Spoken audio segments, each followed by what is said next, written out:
Hello everyone, তোমাদের সকলকে আজকে ইনফরমেটিভ ভিডিওতে ওয়েলকাম। আগামী 3 মাস তোমাদের জন্য কঠোর পরিশ্রম যদি তোমরা করতে পারো তাহলে নিশ্চয়ই পরীক্ষার ক্ষেত্রে একটা স্কোর ভালো করবে। আজকের এই ভিডিওতে আমি শেয়ার করব তোমাদের 25টি কলেজের সেরা ঠিকানা 2024-এর মার্ক কেমন ছিল এবং মার্ক ওয়াইজ র্যাঙ্ক কেমন এসেছিলো সেটাও আমি তোমাদেরকে দেখাবো। তো চলো আজকে আমরা অবশ্যই দেখে নেব। দেখো, প্রতিদিনের রুটিন আমাদের রয়েছে, টার্গেট 80+ কীভাবে তোমরা করবে সেটাও রয়েছে, 2024-এর মার্ক প্লাস র্যাঙ্ক কেমন ছিল সেটাও আলোচনা করবে এবং সেরা 25টি কলেজের ঠিকানা কী কী রয়েছে বা চয়েস ফিলিংয়ের ক্ষেত্রে কোন কোন কলেজগুলো তুমি চুজ করবে বৃত্তান্ত কিন্তু এখানে আমি আলোচনা করব। তবে প্রথম থেকে শেষ পর্যন্ত অবশ্যই ভিডিওটি মনোযোগ দিয়ে অবশ্যই দেখো। আচ্ছা, তো আমাদের প্রথম যে টার্গেট রয়েছে সেটা হচ্ছে কীভাবে পড়বো, কত ঘন্টা পড়বো। দেখো, আমি প্রতিদিনের রুটিন তোমাদের জন্য এখানে নিয়ে এসেছি, খুবই গুরুত্বপূর্ণ। এইভাবে যদি তোমরা পড়ো তাহলে নিশ্চয় একটা স্কোর ভালো করতে হবে। দেখো, প্রথম পর্যায়, সেকেন্ড পর্যায়, থার্ড পর্যায়, 3টে পর্যায়ে আমি এটাকে ভাগ করেছি। প্রথমত দেখো যে সকাল 5টা থেকে 12টা পর্যন্ত, দুপুর 12টা পর্যন্ত, এবার যার যেরকম সময় থাকবে আর কি। তো অবশ্য কিন্তু তোমাকে এই সময়টুকুর মধ্যে 2 ঘন্টা কিন্তু রাখতে হবে। তুমি কাজ করো, কর্ম করো, প্রাইভেট পড়াও, যা করো, 2 ঘন্টা তোমাকে যে করেই হোক পড়তে হবে। ঠিক আছে, সবাই হচ্ছে 5টা থেকে 12টা পর্যন্ত। প্রথম পর্যায় কমপ্লিট। আচ্ছা, সেকেন্ড পর্যায়টা দেখো। সেকেন্ড পর্যায়ে আমাদের রয়েছে যে ধরে নাও 12টার পর থেকে তুমি মানে দুপুরে যেগুলো কাজ করার করে নিলে, তো 1টা থেকে সন্ধ্যে 6টা পর্যন্ত, দুপুর 1টা থেকে সন্ধ্যে 6টা পর্যন্ত এই সময়টুকু তোমাকে কিন্তু 3 ঘন্টা রাখতেই হবে। এই সময়টুকু 3 ঘন্টা রাখতেই হবে যে করে হোক। 3 ঘন্টা হয়ে গেল, ঠিক আছে। আচ্ছা, তারপর দেখো, তারপর হচ্ছে তৃতীয় পর্যায় মানে শেষ পর্যায়ে, সেটা হচ্ছে সন্ধ্যে 7টা থেকে সন্ধ্যে 7টা, মানে 6টার পরে তুমি পড়াশোনা করে এদিক ওদিক একটু ঘোরাফেরা, কথাবার্তা, যার সঙ্গে যে ইচ্ছা পরিবারের সঙ্গে সময় কাটালে, এই সন্ধ্যে 7টার পর থেকে রাত 12টা পর্যন্ত, ঠিক আছে, এর মধ্যে ডিনার করবে, যা করার করবে, কিন্তু এখান থেকে 3 ঘন্টা তোমাকে দিতেই হবে। ক ঘন্টা? 3 ঘন্টা, ঠিক আছে।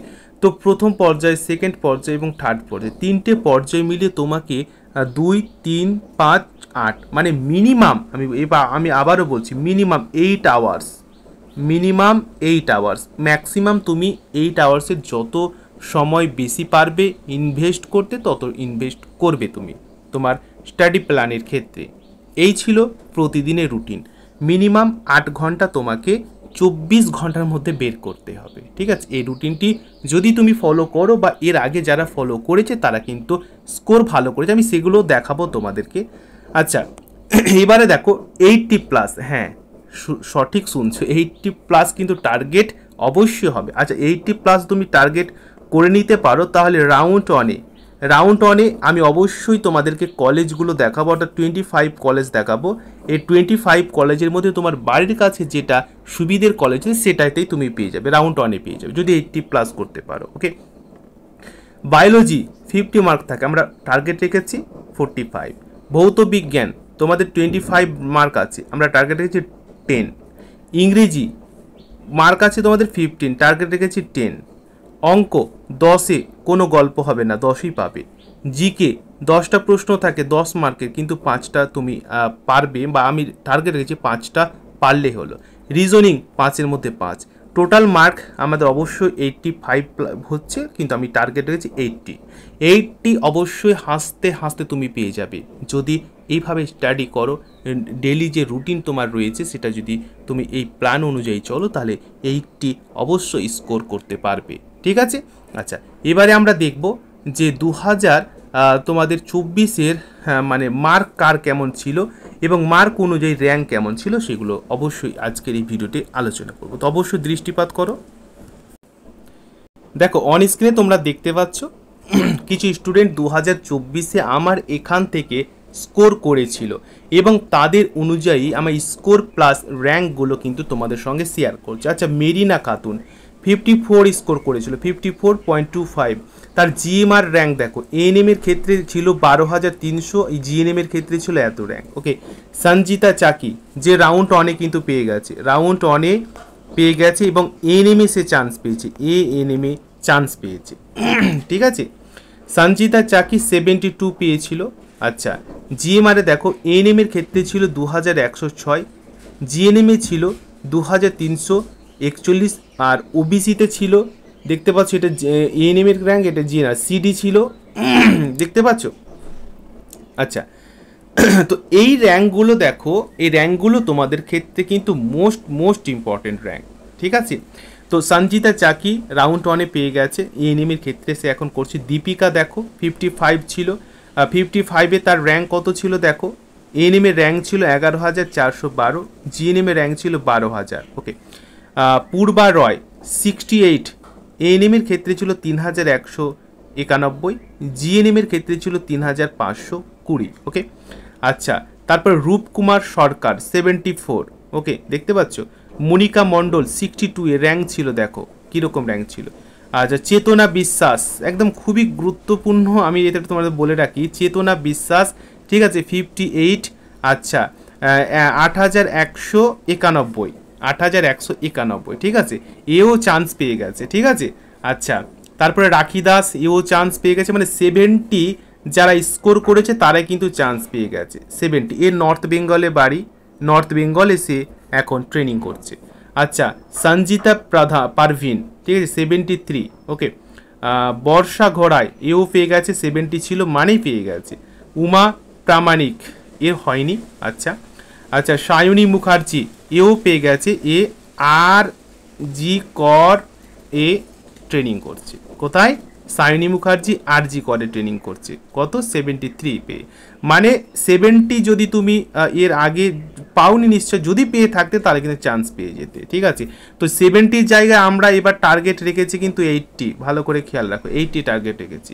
বিউটি সন্ন্যাসী 87, খুবই গুরুত্বপূর্ণ, এবং একটা কথা মনে রাখো 87 তার র্যাঙ্ক ছিল বিউটি সন্ন্যাসী। জিএনএম এনএমের ক্ষেত্রে যদিও এ সায়েন্সের স্টুডেন্ট ছিল, এবং জেন পাসে সে এখন ট্রেনিং করছে, জেন পাসে ট্রেনিং করছে সিউড়িতে আর কি, সিউড়িতে জেন পাসে ট্রেনিং করছে। ওকে, এর র্যাঙ্ক ছিল দেখো 87-এ কীরকম র্যাঙ্ক ছিল, 87-এ 530 এএনএমের ক্ষেত্রে, জিএনএমের ক্ষেত্রে 580, বোঝো ভালো করে। তাহলে 80+ তুমি যদি পাও তাহলে মোটামুটি তোমার 1000-এর নিচে, অন কের নিচে তোমার র্যাঙ্ক থাকছে, আর অন কের নিচে যদি তোমার র্যাঙ্ক থাকে তাহলে রাউন্ড 1-এ তোমার পছন্দের কলেজ তুমি পেয়ে যাবে, হ্যাঁ পছন্দের কলেজ অবশ্যই পেয়ে যাবে। তো এরকম অনেক ছিল, যাই হোক আমি এটুকু তোমাদের সঙ্গে শেয়ার করলাম। এবারে আমরা 25টা কলেজ দেখে নেব। এবারে দেখো আমি তোমাদের সঙ্গে শেয়ার করব 25টি কলেজ, যে কলেজগুলোর উপর বেস করে তোমরা অবশ্যই চয়েস ফিলিং করবে। এই কলেজগুলো তুমি দেখো তোমার বাড়ির আশেপাশে কোন কলেজটা রয়েছে, এবং তুমি এটা টার্গেট রেখেছো কিনা। যদি তুমি মনে করো এই 25টি কলেজে তোমার বাড়ির পাশেই কলেজটা তুমি নেবে, তাহলে কিন্তু তুমি অবশ্যই 80 স্কোর করো, এবং 80 স্কোর করে তুমি যদি 80 স্কোর করতে পারো তাহলে তোমার পাশের কলেজটি অবশ্যই পেয়ে যাবে, ঠিক আছে। জিএনএম ট্রেনিং ডিএম গভর্নমেন্ট, ঠিক আছে, GNM training school Lalgarh, GNM training school Sagar Dutta, NTS Bardhaman, NTS Tamralipta, nursing training Bankura Sammilani, এভাবে 25টা রয়েছে, ঠিক আছে। এর আমি পুরো পিডিএফটা টেলিগ্রামে দিয়ে দিব 25টা কলেজের যে ঠিকানা রয়েছে, এবং তুমি যদি তোমার বাড়ির আশেপাশে কলেজটা পেতে চাও তাহলে কিন্তু তোমাকে আমি যে শিডিউল বললাম তোমাদেরকে, প্রতিদিনের শিডিউল, সেই অনুযায়ী স্টাডি করো, 80+ নাম্বার নিয়ে আসো, এবং রাউন্ড 1-এ, আমি আবারও বলছি রাউন্ড 1-এ তুমি তোমার বাড়ির পাশে যে 25টি কলেজ আমি দেখালাম, নিশ্চয় তোমার বাড়ির পাশে একটা কলেজ তো রয়েছে, সেই কলেজটা তুমি পাবে এবং বাড়ি থেকে যাতায়াত করতে পারবে। এত সুযোগ 80 যদি তুমি স্কোর করতে পারো তাহলে কিন্তু তোমার সম্পূর্ণ হবে। তো আই হোপ এই ভিডিওটি তোমাদের অনেকেরই উপকারে আসবে, এবং তোমরা মোটিভেটেড হবে, এবং অবশ্যই তোমরা 8 আওয়ার্স মিনিমাম স্টাডি করে 80 নাম্বার ক্যারি করে তোমার পছন্দের কলেজ নিয়ে নাও, এবং নিজেদের স্বপ্নকে পূরণ করো। ভিডিওটি লাইক অবশ্যই করবে, যদি তোমার ভালো লাগে বন্ধুদের সঙ্গে শেয়ার করবে, এবং আমার ইউটিউবের ফ্রি ক্লাসগুলো অবশ্যই রেগুলার বেসিস দেখতে থাকো, তাহলে 80+ কিন্তু খুব সহজে পেয়ে যাবে। ভালো থেকো, all the best, take care.